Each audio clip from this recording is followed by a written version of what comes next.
What is up, y'all? I'm actually on my way to cross something off of my bingo card. I'm really excited. So after the theme song, y'all to see what I'm up to. The title probably gave it away, cause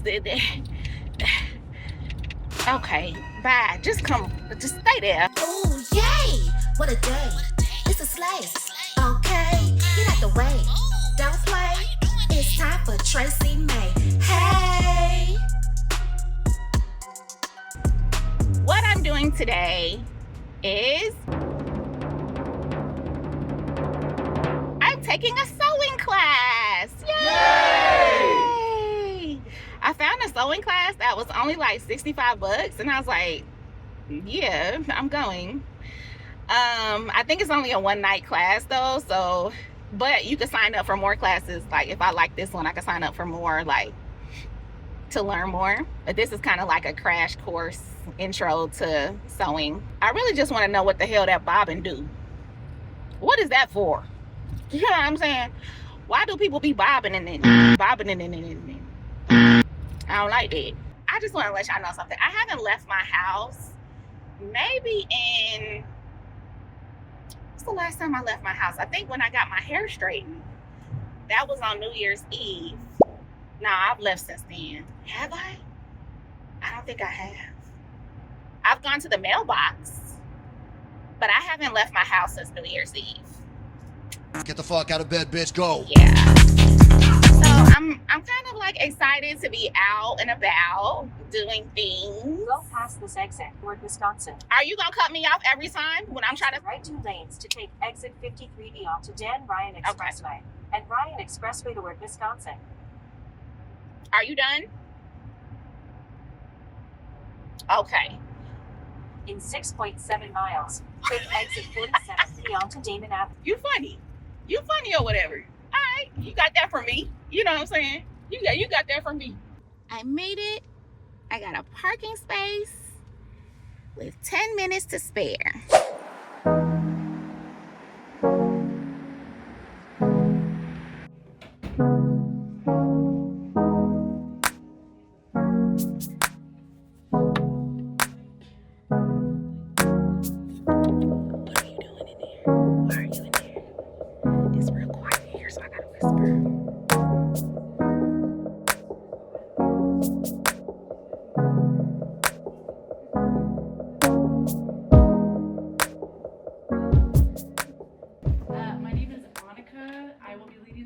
With you guys here tonight. Super excited to get to go through all these sewing machine basics with you guys.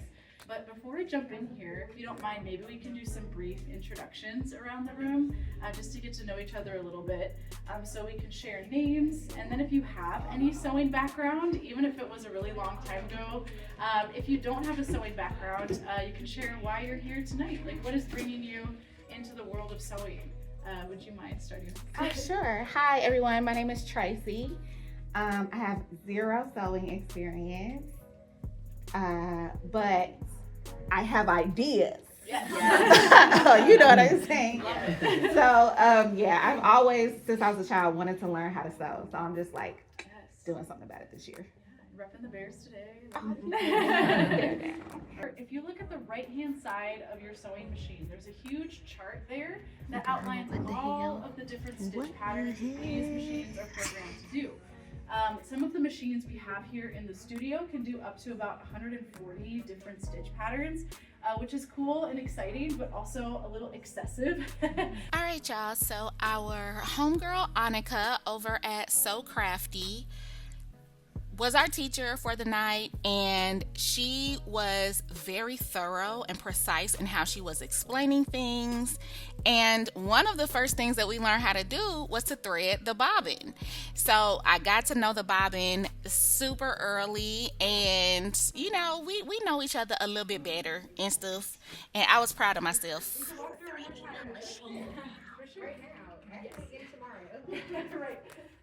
I did a good job. It's giving praise kink, but neither here nor there. Directions don't be that good for real. say, like, because it's not just looking at the diagram. Right. It's really hard for me to tell Right. How is which direction. right? Everything that you told me. All right, so everybody should have an empty bobbin. Raise your hand if I missed you. Sometimes I do that. We're gonna ignore that large hole for now. Instead, what I want you guys to focus on are those flat pieces on either side of the bobbin. Start by taking the end of that thread and first pushing it in between the space of the flat pieces of the bobbin. So again, you're starting by taking the end of that thread, putting it in between the space between those flat pieces of the bobbin, and then the thread will exit outside just one of those little holes. So again, starting in between those flat discs, the thread will just exit outside through one of those. It doesn't matter, circle or square? Circle or square, Okay. whichever is easier for you to do. And once you feel like you've got it, again, I can come and check your work with this. Here. Yes, pull it taut, just like that. Yeah, with Oh, your I'm thread blind, I pulled can't taut, go ahead and press that all the way down. And then you can press your bobbin all the way down here. Oh, wait, one thing though, actually, we need to flip the order that looks. You just want to pull that thread over the machine that the bobbin is resting on, and we need to push the whole thing to the right. So if you apply a little force, the bobbin should kind of shift and pop over and click into place. We're going to take that thread that's coming out of the bobbin. You need to hold it directly up above the bobbin, away from the machine. If your thread's really long, feel free to trim it down with those scissors. All we're going to do to start is for just a count of 5, press down on that foot pedal and then pause. So again, holding that up above the bobbin, press down for a count of 5 and then pause. Like hard or soft? Your speed should be set to the slowest. Okay, so you can yeah. press as hard as you like. And you could probably pause there. So yeah, just a count of 5. I would do a little bit more so the middle's kind of fully coated in thread. Perfect. I did it. Yes, you did. Sorry, I'm gonna say I did it after every step. And you should. You absolutely should. And everybody's looks like that, so congratulations. But if something's gone awry at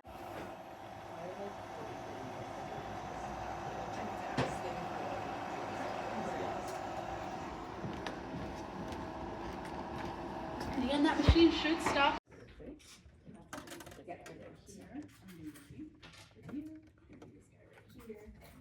Righty tighty, lefty loosey.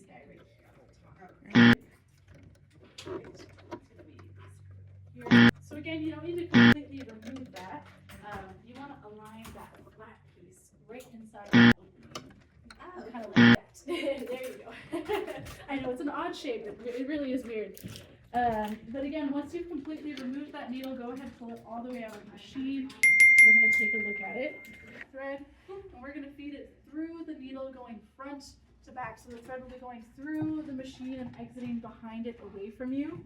If the end of your thread is really frayed and fuzzy, I might suggest clipping it with your scissors at your station to help make this a little bit easier.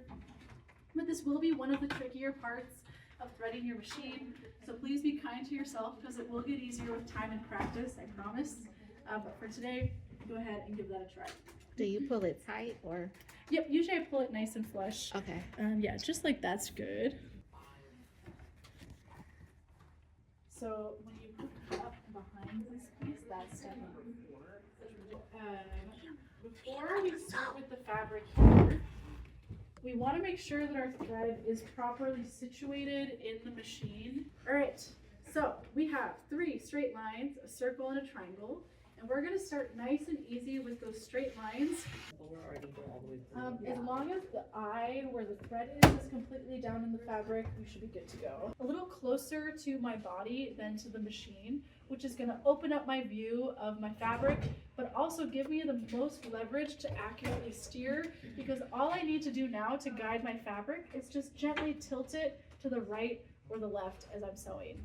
You'll get a better sense for this the more that we practice. So once you're ready, you can go ahead and continue down the rest of that first straight line. So you don't hold right here at all? Not typically. Okay. Usually I just kind of You work just with do the like this? edges. Yep, just Okay. like that.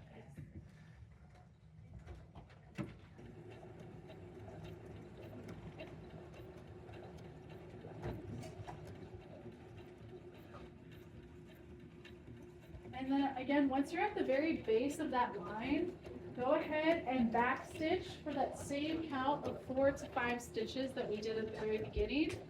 And then you're going to sew forwards for one more row, just like how we did at the start.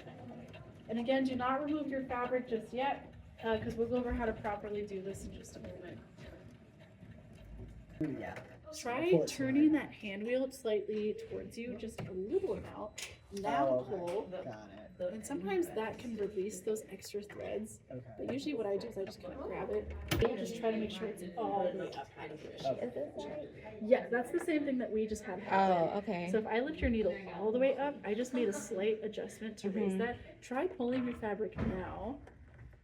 Sometimes it'll still be caught, but if I just grab those extra threads coming from the bobbin case and give those a tug, usually you can release it that way too. Okay, so if you have any extra threads that are still sitting on the material, you can use those scissors. Let's try.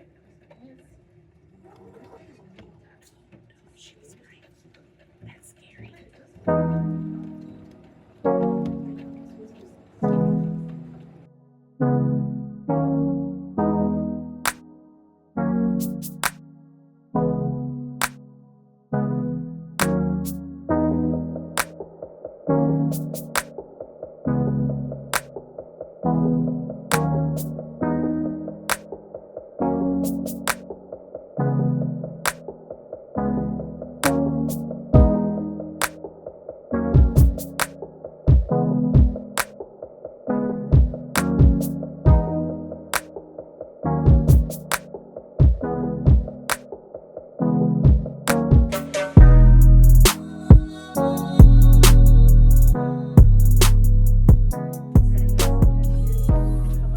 So very much probably not you thing. I sewed. Oh my goodness. That looks good. I like that stitch. That feels fun. Yeah. When you pull it out, it looks so neat. Right. Oh, I did that. Naturally, the My, so you know how we doing like one piece of fabric? Yeah. I feel like when it's two and they moving individually, Yeah. I think that might get a little sketchy for me. Yes. But yeah, when it's like where it's folded over. Yeah. Yeah. I love that stitch though. That is It's cute. nice. I'm so sorry. When you're at that corner, making sure that line is pointed towards your body. So I would go this way. There. Is this wrong if I have this much fabric over here? No, in this case Okay. it's unavoidable, so Okay. you can leave it at that. You'll lower that presser foot. No need to backstitch because we're still connected to where we started. So once you're there, you can go ahead and keep sewing.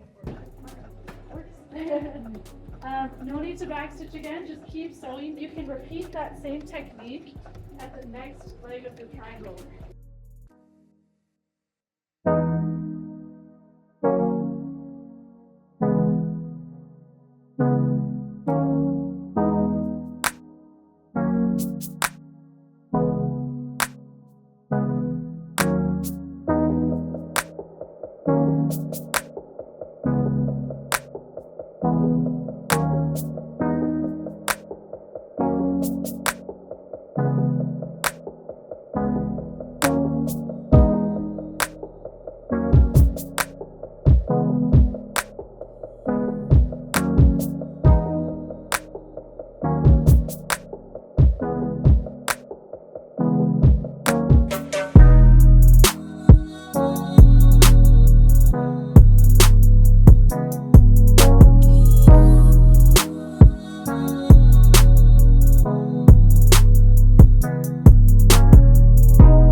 congratulations, you guys. Once you're done with your circle, that is what we have for you guys tonight. If you have any lingering questions or things you'd like me to cover, again, I'm more than happy to hang out and chat through anything. But I'm a seamstress. I'm gonna go apply for Project Runway. Oh my gosh, guys, we already did something. Where's my stickers? Y'all, look. Take a beginner sewing class. I did it. Should I put it in the middle? I'm gonna start putting the stickers in the middle so that I could clearly know that I did something. Oh, not me almost getting bingo already. Hey, hold on. I feel like this counts as a solo date as well.